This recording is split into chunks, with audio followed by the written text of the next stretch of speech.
Hi, Katie Powsey from KP Life Coaching, our Cherrywood podcast. Boom. Welcome to the Cherrywood podcast. It's Simon here. It's Rachel here. Please like, share and subscribe. I do. Is it cold in here? No, it's actually very nice in here. But I even knew there were two ladies here and I've put the radiator behind you. And I do love the cup, I must say. Our fluffy socks. I absolutely love the Fluffy cup. socks. Actually, Yes. my socks match your jumper. Yeah. It does, yeah. Sorry. Beautiful. Almost matching. Welcome everyone. Thanks for joining in on the podcast again. We're here with Katie Powsey. Is it KP? KP, yes. That's KP. it. Life coaching. Life coaching. I knew that. You said it just now with the clapperboard about half hour ago. That's all right. It took me a little while to remember it, even though it's my name initials. So I've met you a couple of times, Katie, haven't I? But do you want to tell us all about your... No, we're going to go sponsors. Oh, yeah, first, we're going to aren't go to sponsors. So That's why Rachel's here, because I always forget to go to sponsors. So we'll talk to Katie after the sponsors, and we're going to go right now. Bang. Today's sponsors are Dimodici Associates, Chartered Structural and Civil Engineers. Based in the UK with a worldwide reach. Visit their website on dimodiciassociates.com. Bond Carpentry, where precision meets creativity. From bespoke cupboards to second fix carpentry, garden houses, and even the Cherrywood podcast sign. Call 07738 732 931. Bond Carpentry, licensed to drill. This podcast has been brought to you by Snugdubs Camper Van Hire. Roam the world, park anywhere. That's snugdubs.co.uk. Need stunning video or photography for your big day or even your business? Cherrywood Production delivers award-winning results with a personal touch. From weddings to promotional content, we turn your vision into reality. Visit cherrywoodpro.com today. Your memories, our passion. I don't know why I do that. And we're back. So the sponsors. What do you think of the sponsors? absolutely amazing. And which one did you like the most? Glad they make it all happen. All I can say that I'm glad that I could be here with my warm, cozy bed socks that I'm hoping nobody can see on my feet, and nice warm cup of tea. So thank you for making it happen. It's -3. Yeah, it was -4, guys. I think it was -4 outside of our sauna today. Do you like the sauna? Rachel won't let me put anything on the wall, so it looks like we're in a sauna. So yeah, I'm just waiting for the hot tub series. Yeah, well, we've got to get naked. I'll be in. I don't know if I mentioned this, but we do get naked halfway through the Oh, okay. Well, it's good. It might take a little while. I've got a few layers on. Yeah, I'm sure we'll get there. Right, so, It's my husband. Me, my husband. so tell us about your business in Katie. Oh, right. I've got to put a serious face on that. No, don't have to worry about that. So business, it's life and mindset coaching, and I am very, very passionate about a particular topic, which is the balance between personal and professional life. And I've also got a membership called Success Without Guilt, which is very much linked to the balance thing, purely because it is something that I have struggled for many, many years myself as quite a career-driven individual. After becoming a parent, it became sort of, when we pursue career, it's all great. We know what we're doing. When we then have children and babies come along and we are in a beautiful bubble of maternity leave and everything's great, and then all of a sudden we kind of enter the world of where we're supposed to combine the two together. And that's when you'll be like, right, okay, well, I know how to do the work thing. I've learned how to do the mum thing. But how do I actually put the two together without, and then it's not just a struggle for you. Back in the day, work didn't know how to deal with it either, did they? Employees were terrible with it. The support, the support was, and it's not to say that the companies were at fault, but it was just not something that was really kind of thought about very much, because it wasn't spoken about. And that's one of the big reasons why more guys are employed, wasn't it? Because you know what they were thinking? They were thinking, well, she could get pregnant and then we haven't got her for... But it was mainly if you had a baby, you would then, stereotypically, you would stay at home with the baby. Another mug, Katie. Stereotypically. You would stay at home with the baby, and you would the females would raise the children. But obviously that's not the case now. You can have it all. I happily stay at home while you work. You Perfect. do. Oh, yeah. Yeah, I think, and I must say, the COVID, as much as, it was a very hard time for many of us and a lot of people lost their loved ones, but in a way, it really did help Working help at the home. world to move forward a little bit to make things easier. But it was that constant guilt after returning to work, because I did not want to give up my career. And I also wanted to be a good mum, but because that kind of stigma around, exactly like you said, mums are expected to stay at home after having babies. So I felt constantly, when I was at work, I couldn't focus on work because I was guilty for not being at home with my children. And when I was at home with my children, so for example, if they fell ill and I had to take a day off work, so be at home with them because they're sick, I felt guilty for the fact that I had to take time out of work and not working. So it was just this constant cycle of guilt. It didn't matter where I was. The guilt was always there for one reason or another. And I just could not get the balance right. So it's been an ongoing journey for many, many years. And that's why... What was your role? What was your work role? So I have got a corporate background. I was actually working as an estate agent for quite a well-known company. And I absolutely loved it at the time. But exactly like you said, in those days, there was no kind of the stepping into the work after and helping with the returning to work for parents in general, not just mums, I suppose. And am I right in thinking you'd come back? Most people come back with a demotion, wouldn't they? This was exactly the situation. So what happened, without boring everybody too much with too much details, but this is what really started the whole journey on the coaching and the particular topic, because I have actually managed, thankfully, negotiate the terms where I was able to return to work on a part-time basis into senior role, which up till that point, it was either you come back full-time or you demote yourself if you want a part-time position. And I was like, no, I've not worked all these years so hard to get to a certain position just to demote myself because I've become a mum and I want to have that little bit of extra flexibility. And they were really, really helpful in working with me. And we've made everything work. But unfortunately, life happened. And throughout my maternity leave, my marriage broke up. So I could not then return on the terms we've agreed.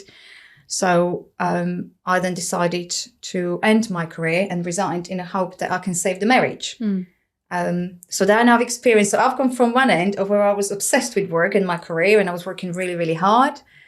It takes kids to realise it's not as... Yes. And then I've gone the completely opposite way, to give everything up, to spend the time with my family, with kids. And none of it worked, really. It's just, so I'm thinking, well, that didn't work. Giving up career doesn't work. There has got to be a way somewhere in the middle that I can pursue my career and I can be a good parent, I can be a good wife, and I can, so this is where it all really started and how the KP Life Coaching first really idea was born. This, I don't want other people to go through these same struggles. And because I think a lot of the time, especially nowadays, a lot of women are very headstrong and like me personally, I don't, each their own. If you want to be a stay-at-home mum, absolutely, that's fantastic. But I couldn't do that. I need to be doing something. She's rubbish at housework for starters.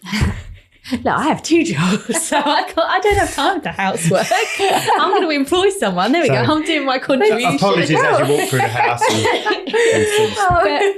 It was absolutely immaculate. Thank you. Thanks, Jim.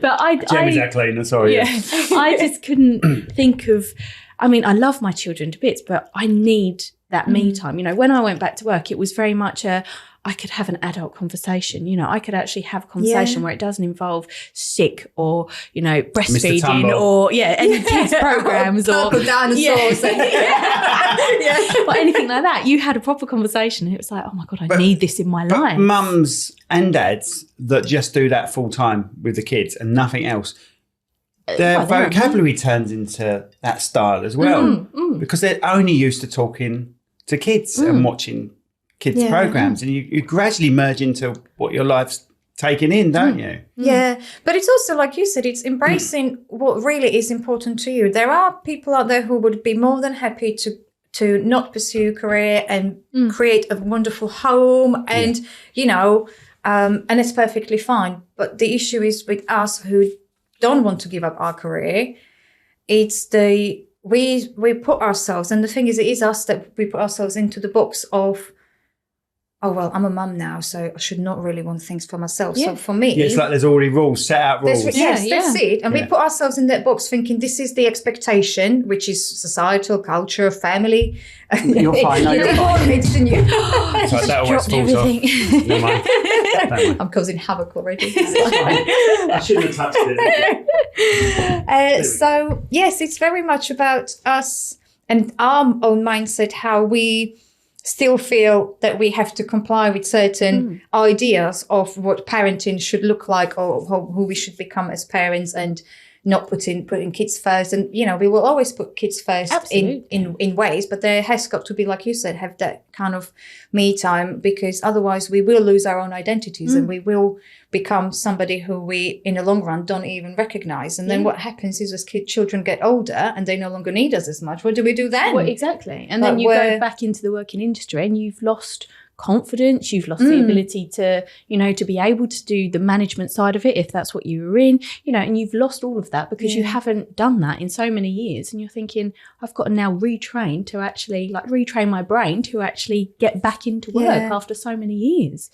But then I do see the other aspect of it, where a job is just a job at the end of the day. You know, if you pass away, if you leave, they'll replace you in minutes. You know, they'll get someone on, they'll get recruitment on, they'll get HR on. We need someone to fill this position. And next week after, they could have someone else to do your job. Yeah. So you have to always think both sides of the coin almost. I think family does come first, but I need a career.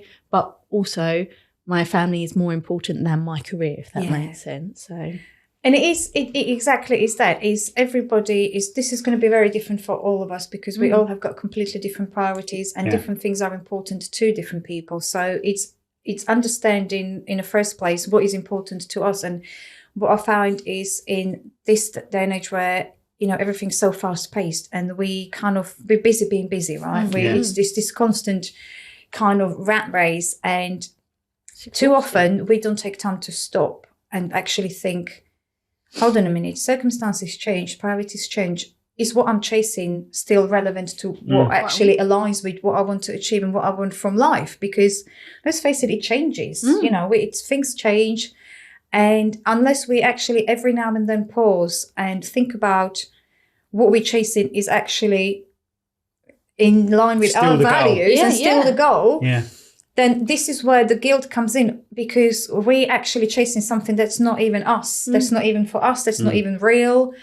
And I still don't know what I want in life. Oh, that's great. That's, you know, but that's life, isn't it? It changes all the time. And you know? that is constant. That is constant thing, isn't it? It's just a constantly evolving things that's always changing. And that's why, you know, all this kind of chasing things, and it's astonishing when I speak to a lot of people and ask a simple question is, tell me something about yourself. Tell me something that you really like doing. What makes you you? Tell me some fun thing about you.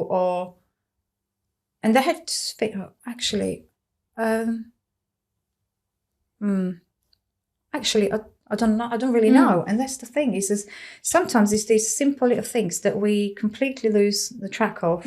And that's where the coaching comes in place, where we help discover the blind spots, if you like. We call them the blind spots, because those are the little things where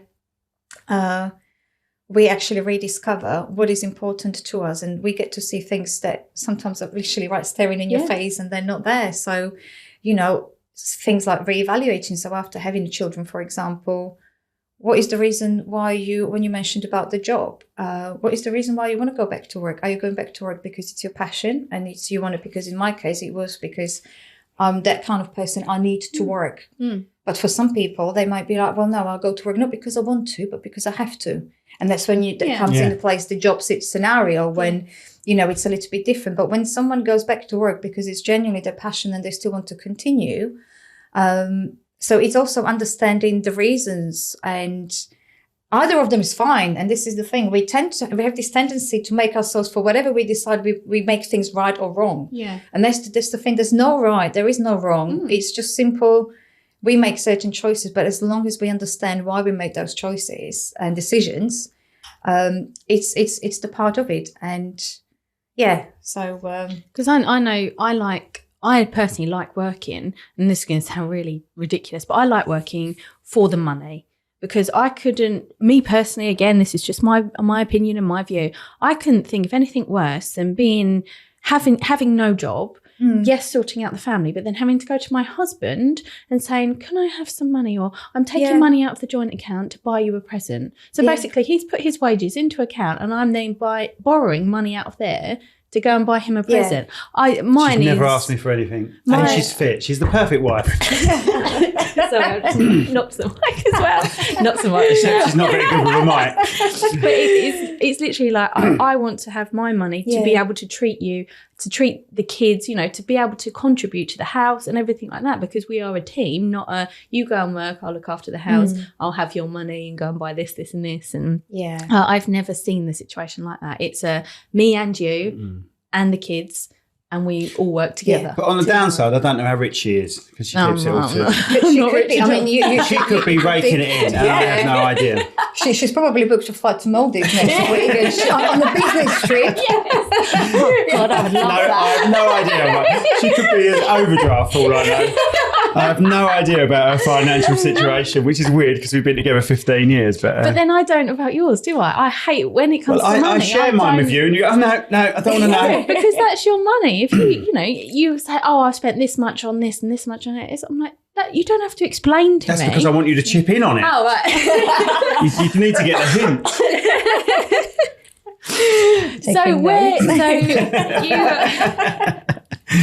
So where did you actually start off the company then? How did you breach from being a mum to going, right, I'm going to do this now? Where did that aspect come into it? So to be honest, it was actually a very long journey. The company was officially launched in February 24, so coming up to Fro's birthday. But it was something that the breaking point for me was when I've had to make that decision whether I'm going to continue with work or whether I'm going to resign. And I found myself in a situation when I became a single mum with no career and experienced complete and utter mental and physical burnout, to the point where I was having mini strokes on a regular basis. And doctors did say, they said, look, we can't find anything. It's likelihood it's very stress related. Yeah. And if you carry on this way, we can't guarantee, you never know, one of those could actually be a full-blown stroke. And at that point... With kids as Can well. I ask what the symptoms were like for you? So it was actually like, so it started off as a migraine, and then it would be literally it would start with numbness in my fingers. So I could spot the signs quite early. Left side or? I can't actually remember which side it was. It probably was left side. And, but I would know by the tingling feeling in my fingers. And then the usual, the speech would start getting a bit funny. My goodness. Like tingling feeling in the tongue, and like half my face would go like literally drop. And the most extreme one I had was that literally the whole half of the body got paralyzed for about an hour. And it was the scariest thing that I've ever experienced. I mean, I've suffered with migraines since the age of 13. So I had the hormones and the disposition. I was prone to them anyway. So I suppose the pregnancy and then the divorce kind of like... just kind of the stress built up, and that was how it manifested physically in my body. Isn't it amazing how stress can bring you to a stroke? Yeah, stress can do anything. Anything to your body. I had one of those episodes when I was at that point I was already a single mom, and Ellie was 2, Josh was just coming up to 9. And I had one of those episodes, and he found me on the floor in the kitchen. It makes me like, I'm going to try not to get emotional talking about it, but no, it's good for TV.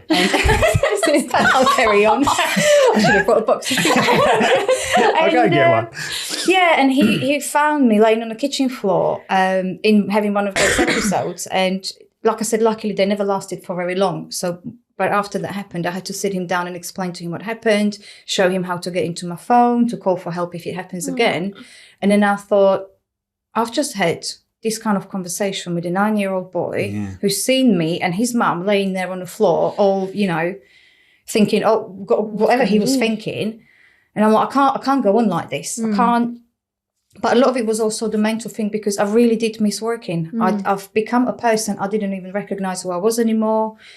I was the kind of person that I wanted to work, totally relate the money situation. I've always been very independent and never always hated asking for help or for money in any shape or form, or help in general, because we're too proud, let's face it, we don't like to do that.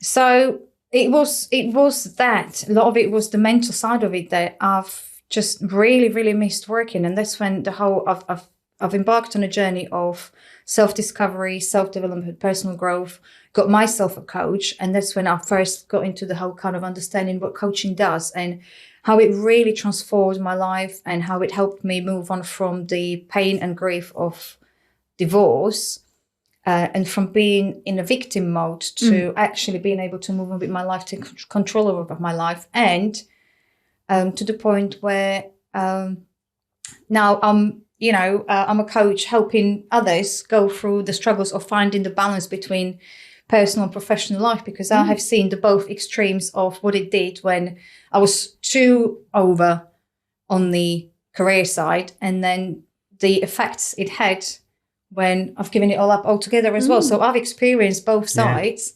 And it's all about balance, isn't it? It is. Life is about balance, definitely. It's nice that you've had that experience and you can actually say to your clients, I've been there, I've been in your situation, please take this on board, that I know what you're going through. Because some people say that, don't they? They're like, oh yeah, we know what you're going through, but they have no idea. But you personally have been in this situation, so you can actually relate to these people and your clients, really. And what coaching has done for me, so my coach, Hayden's my coach. So is he? Yes. So what Hayden, with Hayden, he helped me discover that the guilt that I felt beforehand when I was working and when I wasn't working was very much linked to, it had nothing to do with the work, with the job. It had nothing to do with the amount of time I spent at work or with family. What happened was after becoming a mum, I again put myself in a box that thinking, right, I really want to go back to work, but I'm a mum. I should not really want to. And I should not really want to pursue the career. So I argue the fact that I want to be in a senior position. Making yourself guilty over... So I've created a story in my head, and I was telling this lie for years to myself and everybody around me that I'm doing it for my family. I'm doing it for them because I'm doing it for you so you have a better life. We have this, we have that. Where it wasn't intentional. I've created this story, not knowing that I've created this story, but because it made me feel better for a moment, that... if I say I'm doing it for them, then I feel like I'm the mum that everybody expects me to be. You're ticking all the boxes. You're the mum. You're the one that's got the job. You're the one that's providing. Yeah, it was the ego, if you like. And then, but the moment I've kind of realised and let go of that story and said to myself, right, okay, no, hold on a minute. I'm doing this because nobody's forcing me to do it in the first place. I'm not in a situation where I have to do it. I've made a choice because that's what I wanted to do. And the moment I was able to actually stand up and speak up, no, I'm working because I want to work, because I want to pursue my career. That moment, it was just like this, like, I don't know if you can imagine if you're living in like this bubble, grey bubble, and then all of a sudden it bursts and you see colours and the life all of a sudden looks completely different just because you kind of like... rewired yourself. Wow. I'm like, and it is. It's like a guilt, isn't it? To say that you're doing something for yourself. That's it. And you should. It's like a guilt. You shouldn't have that, should you? I mean, everyone's allowed to do whatever they want. If you want to go and do something, you go and do it. Thanks. Obviously, First time you've ever said that to me. No, you don't count. Right, I'll leave you two ladies. I'm going. This is all recorded, right? I'm going to play golf. But I love that analogy because it's very physical, isn't it? Where you see all the colours, it's grey at the moment, and then you say, no, I'm not going to do this anymore, and you stop. It's like a eureka moment, isn't it? It was very much, some people call it light bulb moment or epiphany or, there's some fancy words for it. But for me, it literally felt like I've lived my life in a very kind of bland thing, and all of a sudden it all become very colourful and like really joyful. And at this point, did you almost stop caring what other people thought? Yeah. So they sort of came hand in hand almost. It was that kind of, it's that fear of judgment, isn't it? We worry so much about being judged about, are we a good parent? Are we good at our job? Are we good at this? Are we good at, it's that. Are we bright enough? Yeah. Are we tall enough? Are we skinny enough? That judgment is there all the time. Yeah. And our fear of that judgment is, it's a big part of everything, isn't it? Did Hayden have to take you back to your childhood a couple of times? Yes. And did you speak to yourself? There was loads of self-discoveries, definitely through that. And I've been back before from Hayden. I've visited my child self, you know. yeah. But you're quite open with that, aren't you? Yeah. You're quite open Yeah. with telling people this is what I did and this is what I said to myself. Yeah, and see, I was classed as well, it was the 80s, so I was classed as one of the fit kids. I could read every word put in front of me, or put them in a line, Yeah. and I couldn't read. So I was classed as one of the fit kids.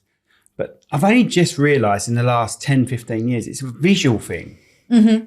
I used to jump lines. I can't, my eyes are barely existent anyway. But my eyes can't, it physically, it wears me out to read. Yeah. Tiring to read. I would jump lines, I would jump words.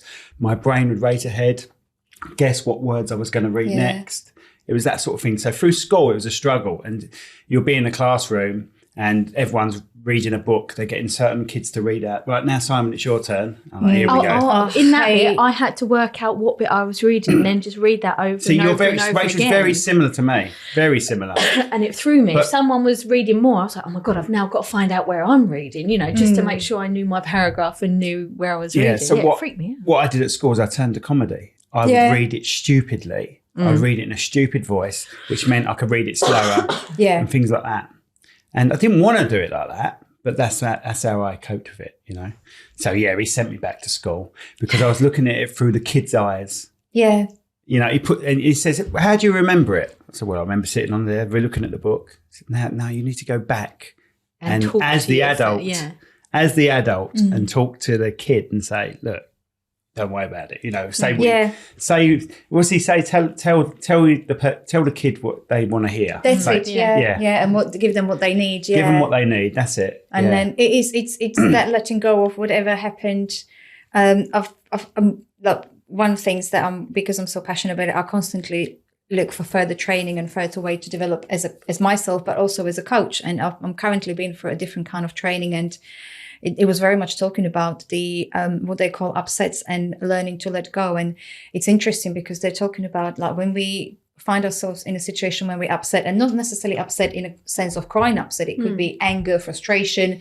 So any of those things, the reality is of it that we're not actually at that particular moment. We're not upset over what's happening in that moment, but it's something that's happened way in the past, and it's triggered, and it's triggering something. You don't even realise it's you don't realise, and it's then going back to the younger self and trying to find out what's caused the upset and the pattern. Then it kind of you see the pattern throughout your life. Yeah, you start spotting. Oh my gosh, that makes sense. And So in some of your training, do you sort of get quite emotional in yourself because you can relate to some of the stuff they're saying? Do you sort of, if they're saying about these traumas as kids and stuff like that, and then you put yourself in that situation, do you think, oh my God, and like when you're training, you're almost learning about yourself as well?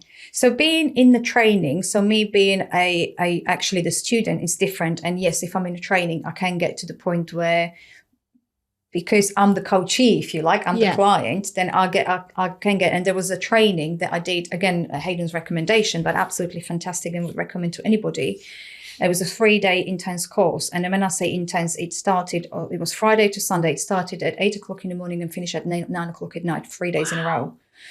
And we've covered like so much in that training. And I've literally pretty much cried the whole 3 days. It must be physically it was draining exhausting, as well. physically, mentally, but it was the best thing ever. But the beauty of it is because the more I do this, when I'm actually inclined with session, I'm able to... It's like a training session for you in a way. I am able to be fully present with the client without feeling the pain, if that makes sense. It's really difficult to describe, but I'm able I'm able to fully be there for them and be present without me being distracted by my own pain that it triggers or reminds me of. Because you sort of almost dealt with that during training. Yeah. So you can now say, okay, I've dealt with that. I'll put that to the side now and focus on my life. That must be how the emergency services work as well, mustn't it?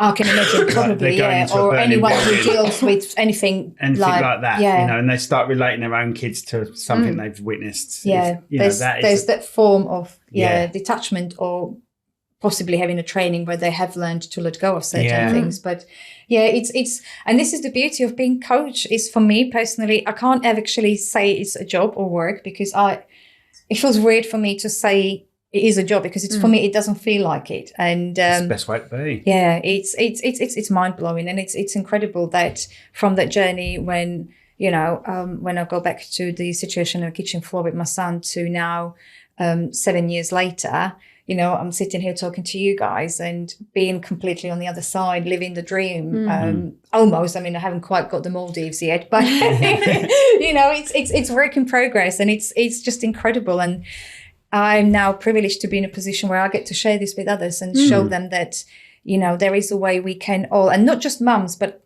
you know, dads, or it doesn't have to necessarily be linked to children, because it's relationships as well. So home life in general, you know, that we can have, like you said, we actually can have it all, but it's just understanding the balance. It doesn't look like the balance what we think balance is, you know, and that's the bigger thing is when we drop the myths of balance, as in balance being equal.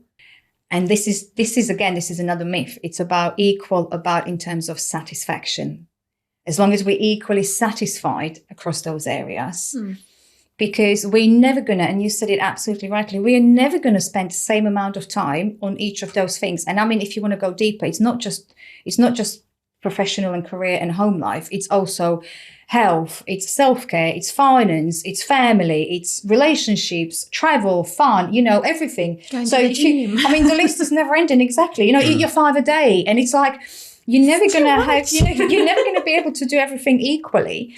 And like I said, the biggest analogy for me that I have used for a couple of years now is when Ellie was born, there's a bit of an age gap between my two. Well, actually, same with yours, really. Josh was 6.5, nearly 7 years old. And so as a newborn, I had to feed her every 2 hours, right? So as mum, I love both my kids the same way. So theoretically, to be fair to them, I shouldn't do the same with Josh, because otherwise, if I don't give him the same as I'm giving her, then it's not fair, right?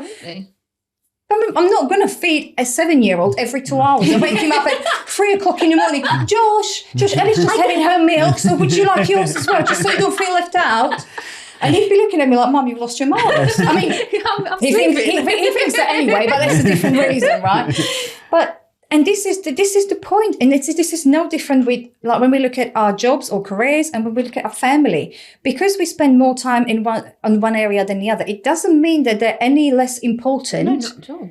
It just means that we shifting our focus and time to what is more needed. It's all around the needs. Some tasks require more time. Exactly. And both will still exist. If you stop not caring, but if you stop putting as much energy into one thing, it's not going to go away. It's still going to be there. Yeah. You know, so if you just take a break from life and just concentrate on your career, life is still going to be there in the background. And vice versa. If you take a break from your career, family are always going to, you know, it's always going to be there. Because I remember similar situation to you. I had Tilly, who was still going to school, and I'd just given birth to Ted, but he needed feeding on the school run. It just so happened that I had to do the school run. My husband was at work, so I had to literally feed and walk to school at the same time. You know, at least you didn't have to drive. Yeah, imagine driving, feeding. But you just have to. You did drive as well, didn't you? You had to drive as well. I wasn't feeding him whilst driving. No, but you got out of the car. Yeah. I could just see the signs in 20 years. You've got don't drink, drive, don't drug, drive. You're going to have don't feed and drive. Don't breastfeed and drive. Yeah. Like that. But it doesn't stop, does it? There's no sort of, when you're a mum, that's it. You are mum forever, you know? So you're going to have to carry on. Kids will want everything and anything all the time. And they guilt trip you. Oh, yeah. I mean, talking about guilt, I mean, they're the best, aren't they? They're like, they could make you feel guilty, or the fact that you feel guilty. But and some people do that because they go back to work. They put this guilt almost on the children and think, if I buy them things or if I do this for them, then they'll think differently of me. It makes the kid worse, really. Yeah, they won't make me feel so guilty. But it makes it 10 times worse, because then they're putting their guilt onto the child and the child doesn't know how to handle it. Yeah, so, but if you feed their reaction, if they make you feel guilty and you compensate, they're like, I'm on a winner here. I'm going to keep making them feel guilty. If you just stop it in its tracks, it doesn't happen. I was actually, I must put my hand up, and I was one of those parents that kind of like I didn't realise what I was saying, and to a degree I was putting the guilt on the children, in a sense that, you know, the typical kind of, you luckily at that point we was already working from home was an option, but you try to explain to a 4-year-old that just because you're home it doesn't mean that you're home, and then you can pay them 24/7 attention, be there at their disposal. And you get the mummy, mummy, I'm hungry. 5 minutes later, mummy, when are we going to the park?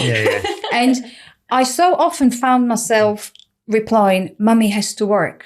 And I've never realised the impact of those words and what it was doing for Ellie, but also what it was doing for me. Because me saying, mummy has to work, I'm like, hold on a minute. Why am I saying this? Like, I'm putting myself now, in Ellie's eyes, it's like, oh, some horrible, mean person out there, invisible person, is holding a gun to my mum's head, forcing her to work when she doesn't want to. So a lot of times it's actually our language and how we speak is very much a big part of it as well. So when I've realised that, I'm thinking, first, I'm making myself sound like I'm some kind of victim and someone's forcing me to work where it's actually my choice. And secondly, Ellie's thinking, oh, poor mummy, And what is this horrible work thing? Yes, exactly. And then I'm setting a really wrong tone. I'm guilty of that. I say that all the time. But it's really, I want to work. Yeah. Or so something like that, isn't it? It's simple things like, Ellie, guess what? Mummy gets to work. Mummy actually gets to do something she really loves, and it makes difference in other people's lives. And all of a sudden, I've changed from being a poor mummy in that kid eyes, both of them, preferably. Just the one eye. just one. You never told me. You never told me she was a pirate. Excuse the foreigner.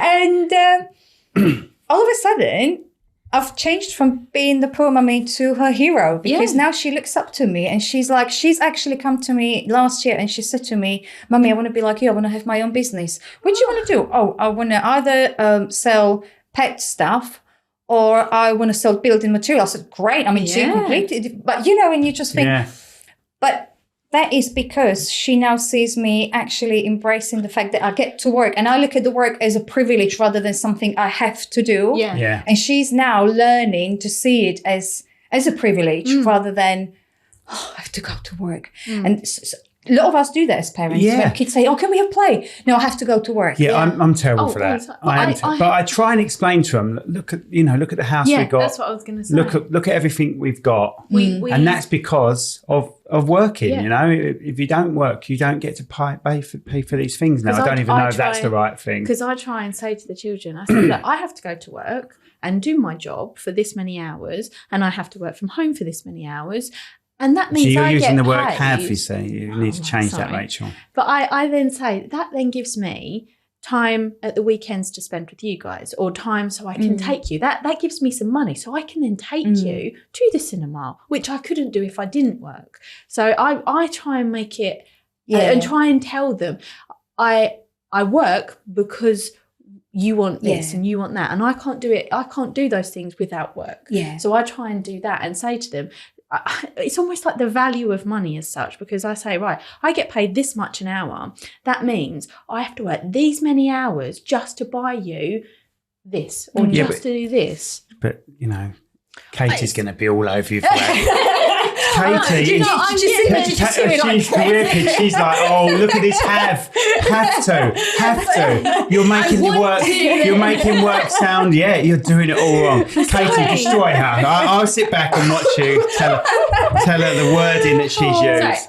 Sorry, she's trying to dig herself out of it. No, the light's gone off, but don't worry, it's still. I'm trying to teach the children. I'm probably in the wrong way, but I'm trying to teach the children the fact that yes, I have to work. I want to work, but it's not for just wanting that. It's for them as well, not just for me. So I'm saying, yes, I love my work. I love my job, but I'm also doing it so we can have nice things as a family, and we can go on holiday. And then they're like, oh, but you work so long. You're working again this weekend. I'm saying, but then holidays cost a lot of money, and this costs a lot of money. So I have to do these hours because, shut up.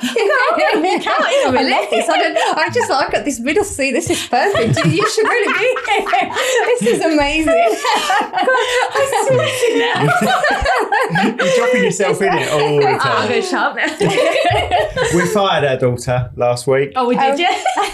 So she does the dishwasher, and then she gets her pocket money based on, because I want them to understand that if you work, that's how you get Yeah, paid. rewarded. Yeah.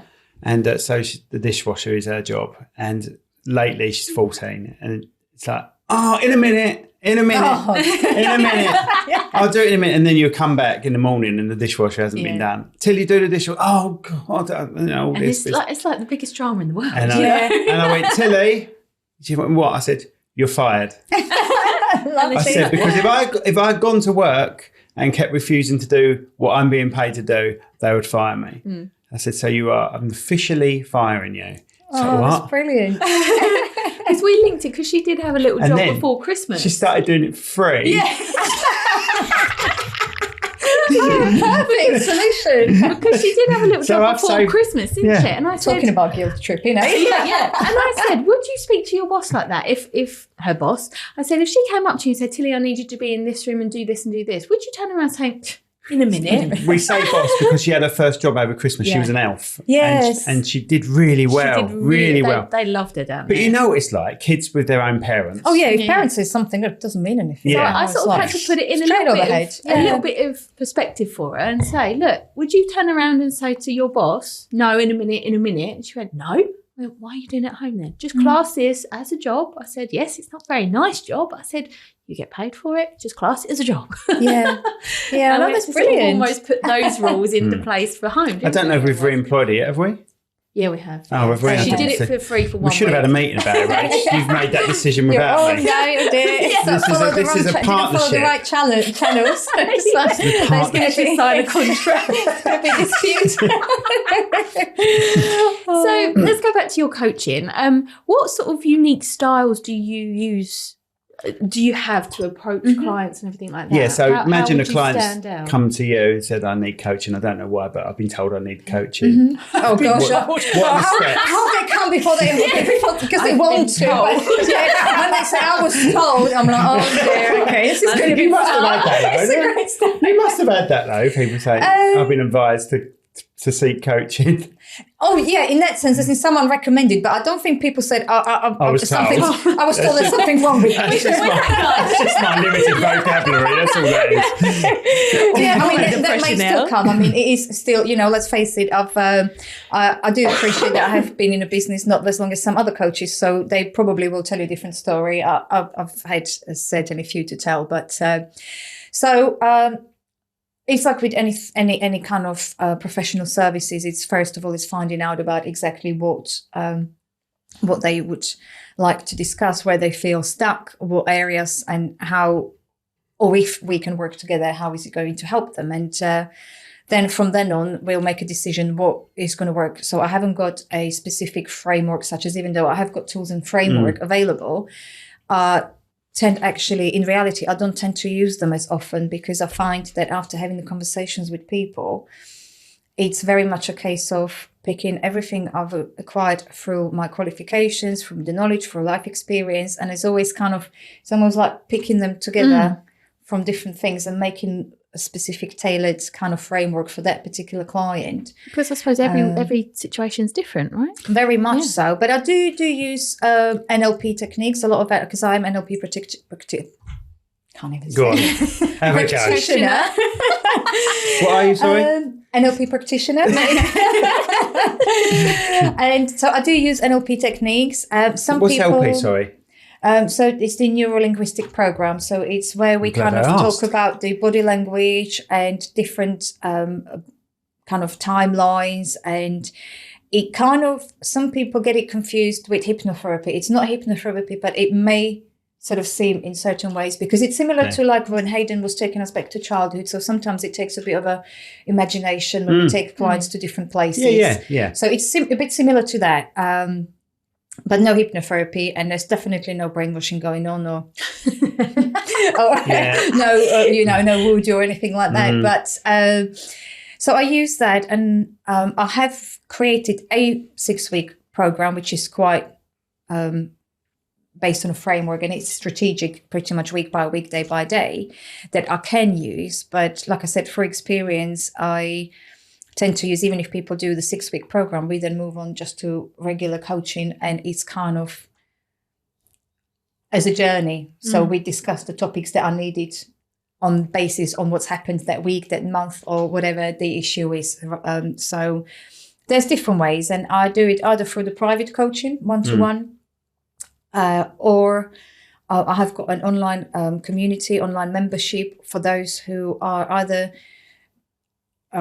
it could be the time issue or it could be affordability issue. So the membership is a great way for them to, because it's, in terms of time requirements for that one, my requirement from the members or expectations from members are be able to dedicate 2 hours a month, which I think is very achievable for majority, even of us busy people. And it's a very low cost, but they still get to at least to have the group sessions within there. Once a month is a group session. So that's one of the 2 hours.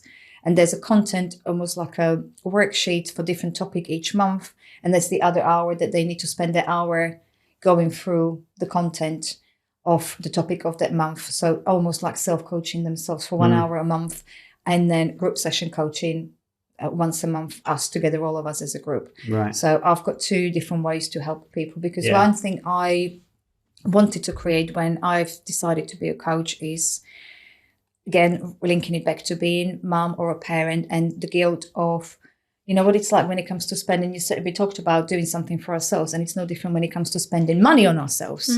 You know, so even if we do have the money, sometimes it's a bit like, well, that could buy a kid's new school uniform, or that pays for the school trip. She's like that. You know, and that's the kind of, you know, as a mum, I can relate to that. So when originally, it took me a very long time actually to even get into the coaching because of those financial barriers. And it was not necessarily because I couldn't afford it. There was times when I couldn't afford it. And then when it came to times when I could afford it, I still were a bit like, That could be put so it could be for something for kids. Something more important. In your head, you think something more important. And I didn't, so I wanted to create this membership for the reason that I did not want money to be an object. I wanted people to see the benefits of coaching, and the coaching, how it can actually, it really transform your life.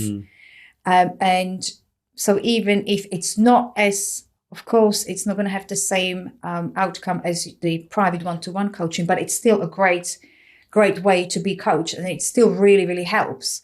So that's why I've decided to do the online membership form as well, for those who kind of feel like, I really want to do the coaching, but I just can't.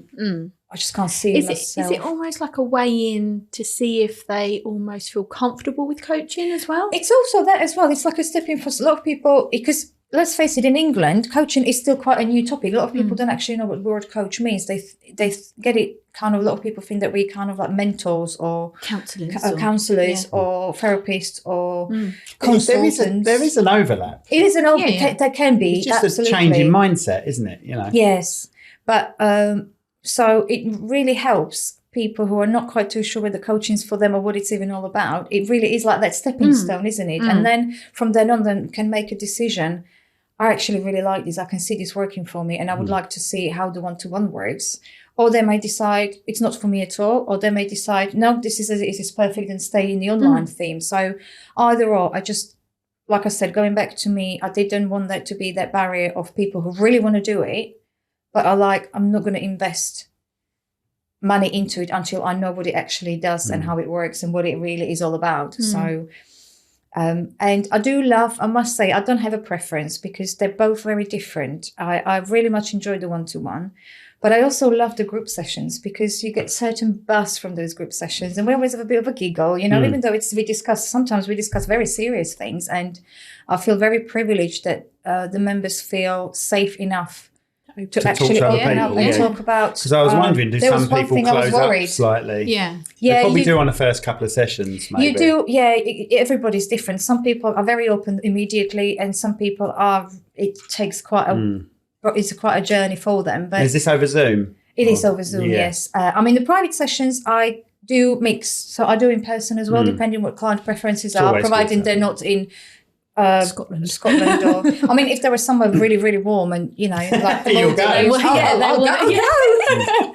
But so I do the mixture, and sometimes I have clients where for example, with the 6-week program recently, I had a client. We did out of the 6 sessions, we did the first one and the last one in person, and then we did the ones in between on Zoom, because we thought it was quite nice to to meet each other in person and build that little bit more of a connection in person.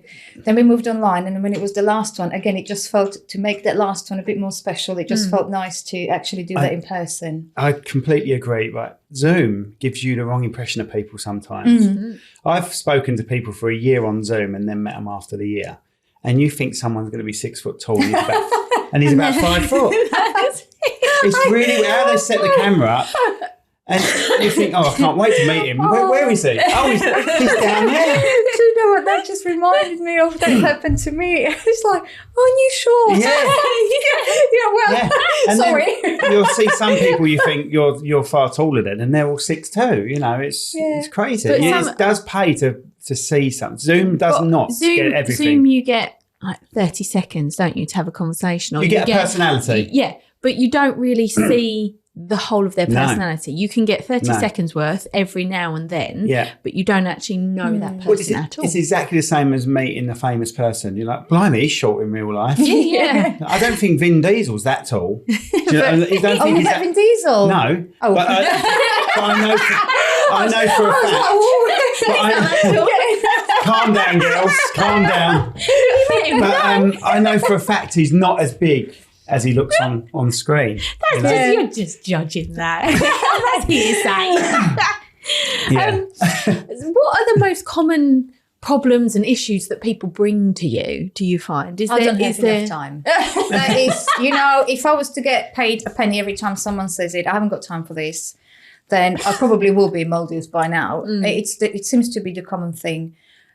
The time, of course, money, that comes up quite a lot. And the majority of the time people do say, I just can't get the balance right. It's if one goes well, the other one seems to kind of suffer for it. And so, it's generally, I don't know whether it's to do with the how I actually introduce myself, because I naturally introduce myself as life balance and balance breakthrough or success without guilt. Balance, so use the word balance. Yeah, life balance. Oh, right, okay. That's allowed. It's the work-life balance. Okay. Yeah. So everything's allowed. There's no right, there's no wrong.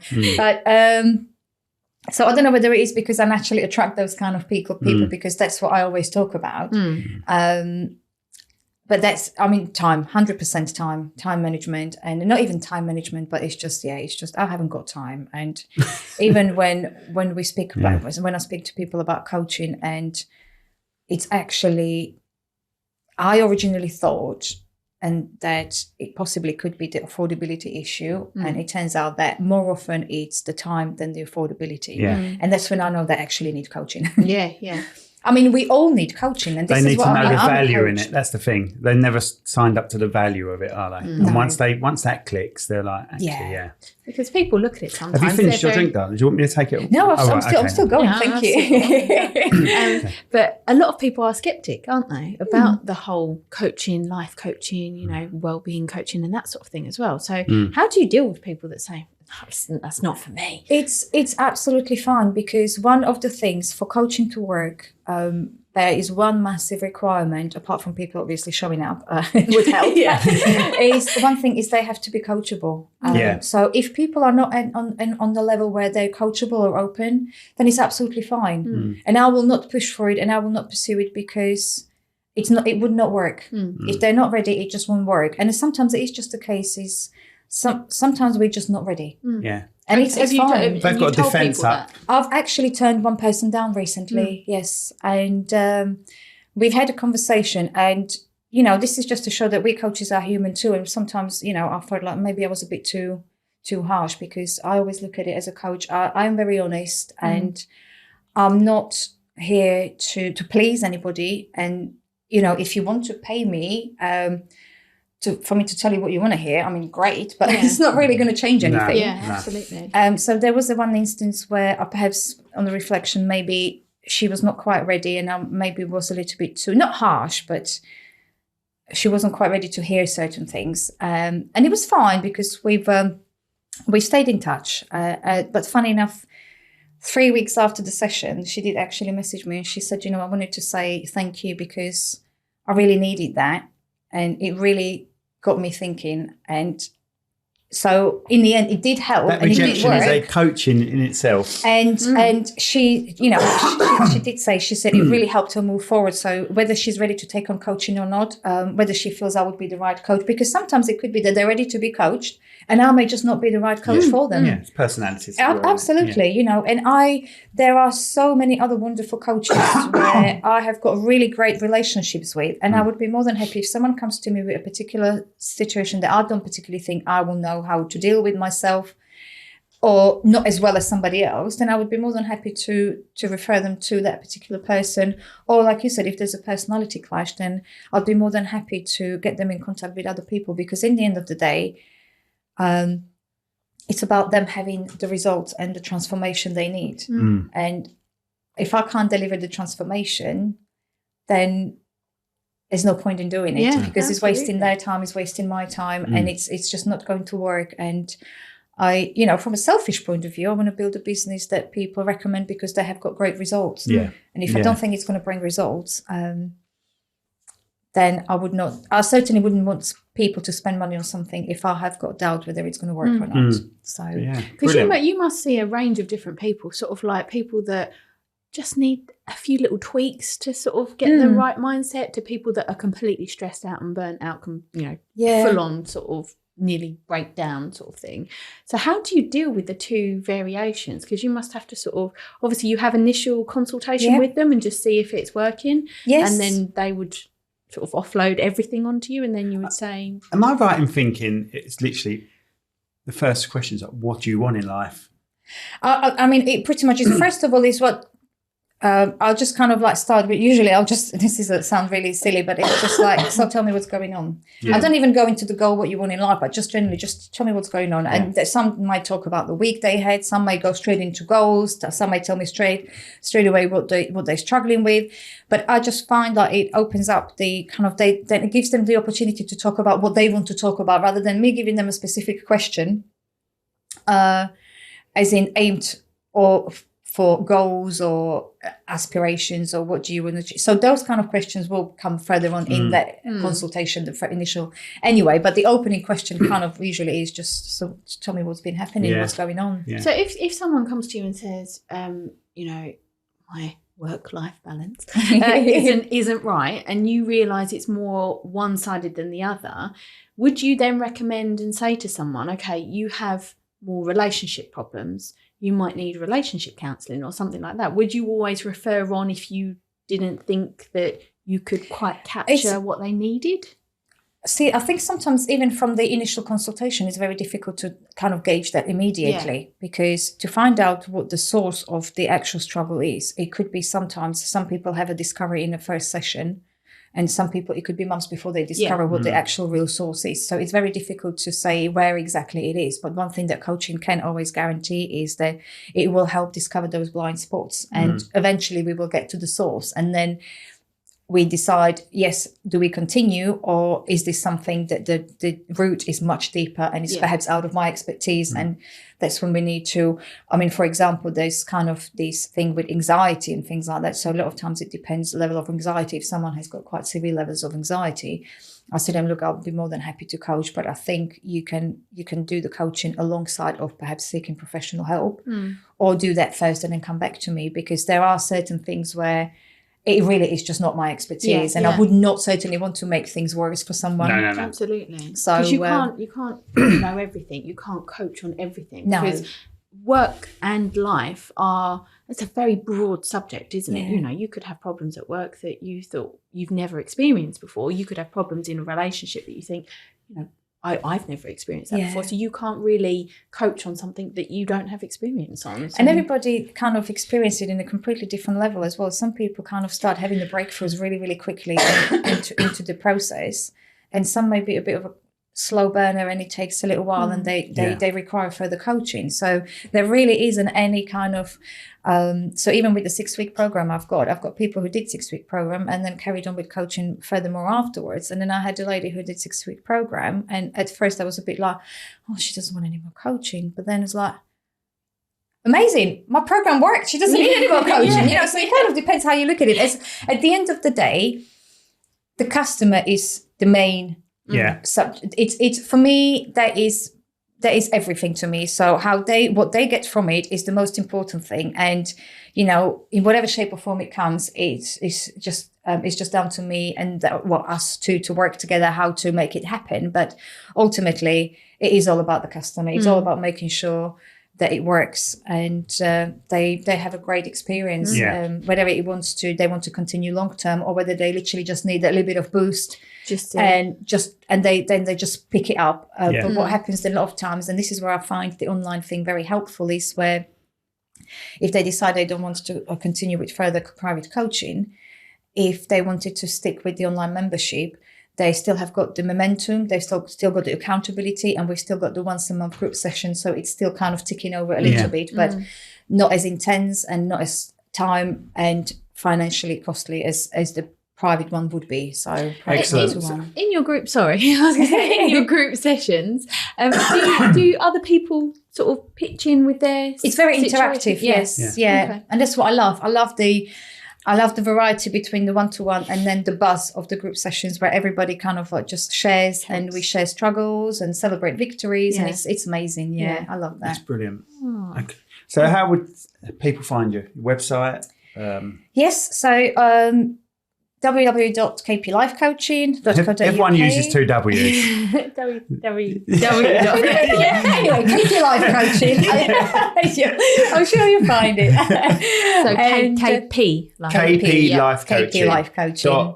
.co.uk. Perfect. And Instagram, which is KP Life Coaching, or LinkedIn, which is my name, Katie Powsey. So Katie Powsey. Hope it's not too confusing. Right, we've got a new thing, Katie, that we do. All right. We get you to pick 3 or 4 of these, and they've got questions in. Oh, brilliant.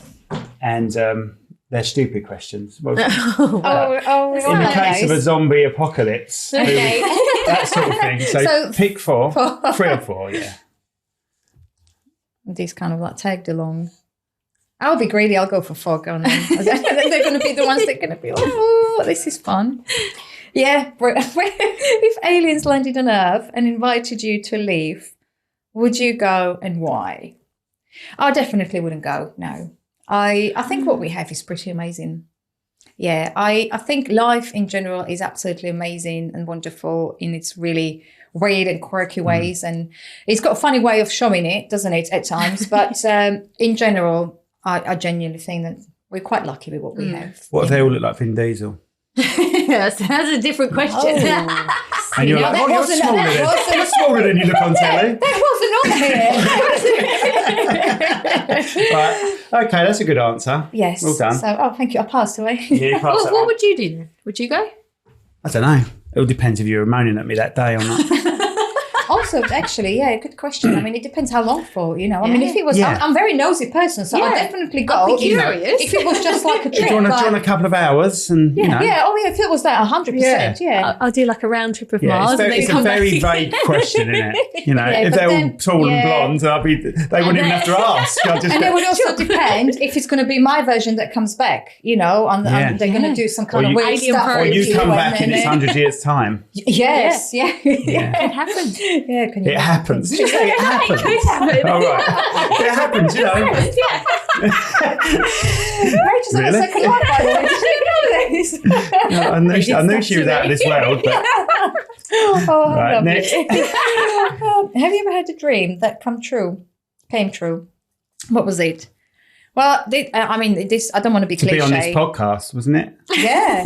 I mean, that was... that is 100% one of them.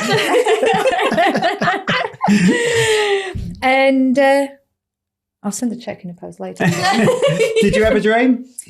No?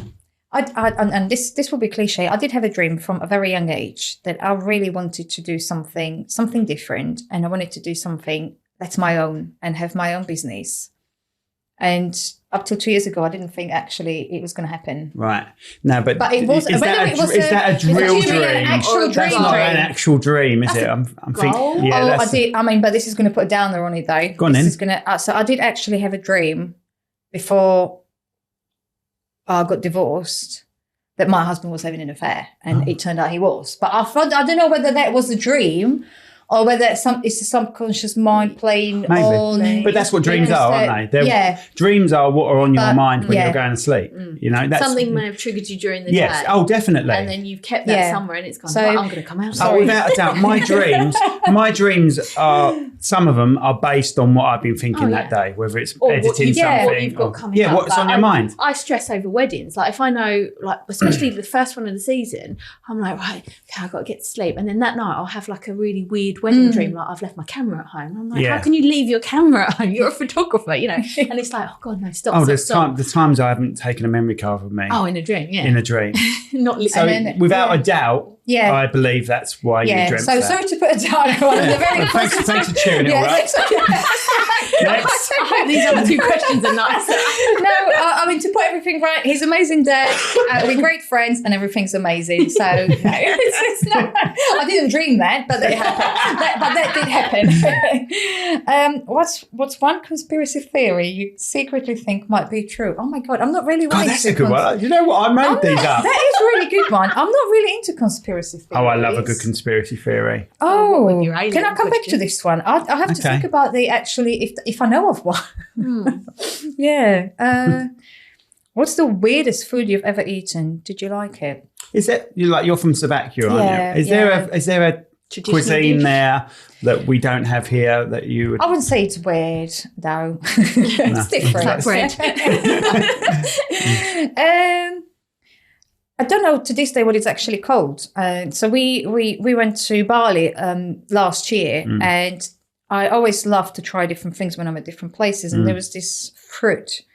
It was like purple, but it looked like garlic. Oh. So somebody who's listening to this, they probably know exactly what I'm talking about. But it was actually fruit, and it was very sweet, and it was really tasty. But it just looked like, when you opened the fruit, it had like when I say purple, it was like a beetroot kind of colour. Yeah. But yeah, when you opened it up, it literally did look like garlic inside. So like little segments. Yeah, little like segments an of orange, it. like a And purple. not even an orange. It actually genuinely reminded me of garlic. And I was like, it just looks like really weird. Because it was in a fruit section, and I'm a bit like, I'm not too sure about this. It's probably a bath bomb. It was eating. I think it smells nice. I had a fresh breath for the rest of the day, but I got a bath bomb story, haven't I, Rachel? Oh, have you? Oh, come on, you do. I used to bath with since my daughter was a babe. I still don't now. She's 14. But I used to always get in a bath for her because she always had long hair. She had 3 inches of hair when she was born. She needed condition. And I used to wash her hair in the bath. Really? So nearly every day we used to wash her hair in the bath. Used to have those words on the wall, didn't we? She read from such an early age because we had letters on the wall. She's so intelligent, our daughter. To the point where we were spelling rude words and saying, what does this say? She had no idea what She had no idea. She was reading swear words, but she read them perfectly. She worked out the English language really quickly. She's so clever. And we had bath bomb phases. We still do now. We have a few bath bombs. And I'm bathing. Especially after Christmas. I'm bathing with her. And there's a bath bomb on the edge of the... I don't remember that bath bomb being there. Perfectly round bath bomb. So I picked it up and was like, what is this? She had pooed in the bath. in her hand. Perfectly round poo. It clearly was a floating one. And she's gone, I'll just put that there. She's going to hate you for telling that story. Oh, I've got loads of horrible stories. I love this. This is incredible. Yeah. I'll tell you another story about her, which I'm going to use. I'm going to use on her wedding day. Oh, no. Oh, well, she was at school, and it's another poo-related story. Sorry. We all love a bit of poo talk. I said, how was your day? She said, how was your day? She said, I had a bit of poo at school. I said, oh right, okay. Did you clear it up all right? She went, no, Millie did it for me. Her friend wiped her bum. She was like 4 or 5. She wasn't like 14. Oh, okay. Yeah, oh yeah. She was like, they were still at the cute age. Yeah. But I hope Millie is a bridesmaid because I ain't going to use that. She will die if you say that. That is friendship and innocence, isn't it? Though? Oh, that is. I'm having trouble with this. Will you do it? Yeah, I'll sort it out for you. You don't get any more loyal friends than that, do you? That is like, that is I literally will anyway, sorry to turn your coaching podcast into poo related. We all have a bit of poop talk. What are we on now? What have we got? So we're going back to, we go back Did to you do that one? Conspiracy. So the weirdest food, yeah. So it's garlic looking And what did it fruit. taste like? It was amazing. It was really like nice and sweet, but not like overpoweringly sweet. So just nice and fresh, and it's just really, really nicely tasty. Do you remember the name? No, I have to Google it. Actually, I have to find it. Okay. Just to show that attention to detail. The purple fruit. Purple fruit looks like I was on honeymoon, so it was kind of like yeah, that's all right. That was alcohol. Yeah, I'll have that one, please. What's in that drink? I was more interested what's in a drink than what's in the front fruit Glass of plate. champagne. Yeah, bring that over. Like really lovely cocktails. Conspiracy theory that you think. Well, what's yours then? What would you say? If you share a few, and then I might It is a refresh hard my question memory. because I can't think on the spot. We'll get rid of it then. No, I'm not getting rid of it. 'Cause some people will be able to think of it on the spot. Yeah, Well, like I just the JFK thing, they don't think he's dead really or something. What do you mean they don't think he's dead? Everyone's seen him get shot in the head. No, I know that, but like those sort of is that what you mean? Like that sort of Anything type of- like that. There's this guy that they think is Elvis, isn't there? And there's this guy that they think is Michael Jackson as well. Well, they think Avril Lavigne's dead, and it's just some. There's a conspiracy theory around Avril Lavigne as well. There's a conspiracy theory really? around Paul McCartney. They reckon Paul McCartney died in a car crash years ago. Oh, that was crap though. I watched And that. if you look at the album covers, there's sort of hints to it as well. Like when they're walking across the interesting. zebra crossing in that famous... he's the only one with no shoes. He's got no shoes on. Yeah. But I think that's just them using that conspiracy. It all depends. To take the People mickey. with conspiracy theories, people pick out what they want to pick out and use it Yeah. against it anyway. Yeah, won't they? if You you're have to looking look for at that it. goal, Yeah. you will find stuff that's linked. Yeah, Yeah. absolutely. Which is another sort of coaching thing, isn't it, in a way? Oh, absolutely.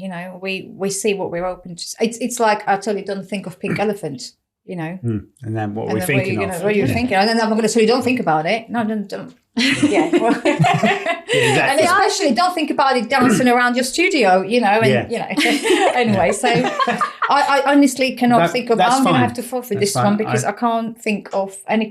I genuinely don't No, that's fair enough. follow any. So I do apologise to any conspiracy theories. You've ruined the podcast by doing that. Yeah, I take always full get- responsibility. I always get quite nervous with coaches. Do you? You find like No, I like the fact that I know what she's hearing possibly me say, but I'm pretty perfect. oh yeah, wow. But when you were saying stuff and you were using words that I've got to work, and I'm like, she's picking you up on it. But I do. And you was, wasn't you? You was, wasn't you? You must do that with everyone then. Yeah. You just must have to sort of switch it off sometimes. Because you were trying to legitimise it, and you were making all the mistakes yourself. It was so funny. I loved all the justifications. Digging bigger holes. Right. The last thing we got for you is we usually ask our guests, would they like to choose a song for our playlist? So we've got a A lot of playlist. people have first dances because Yeah. we're not, I would say we're 50% wedding videographers and photographers. So we have a lot of wedding guests on. But we've got any every song- guest. It doesn't that have to be comes your on. first dance, a song that means a lot to you. Could be a Slovakian song. Do you know what? The first, strangely enough, and I don't know why, because it's not actually something that I would put on my favourite playlist, but for some reason, Justin Timberlake, you know that song, Sunshine in My Pocket, got that Oh, pixel yeah. on Oh, right, my yeah. feet. Is that Trolls? That's the one. That one. And did you know What's it that called? it's From Trolls. Oh, it's from Trolls, yeah. Trolls, and it's called Just Can't Dance. Stop the Feeling. I think, Can't Can't Stop the Feeling. Can't That's Stop the the one. Feeling. And I really don't know why it popped into my head, but as soon as you that's the one? asked, There you go I then. see my little daughter, and at the time when they got on well with her brother, actually all three of us dancing around in the kitchen to that song when it first came out. Perfect. And so there we go. Excellent. Perfect. Trolls. Brilliant. I mean, Thank- Justin Timberlake. Thank you so much for coming on. Thank you. Thank you for having me. Tell people your website again, just to be on the safe side. I'm not going to do the W's thing No. because I'll get it wrong again anyway. It's kplifecoaching.co.uk. Brilliant. Thank you so much for coming Thank on. you for you so having me. much. It's And been thanks, amazing. like, share, subscribe, all the stuff I'm meant to say at the end of the podcast. And see you all soon. See you later.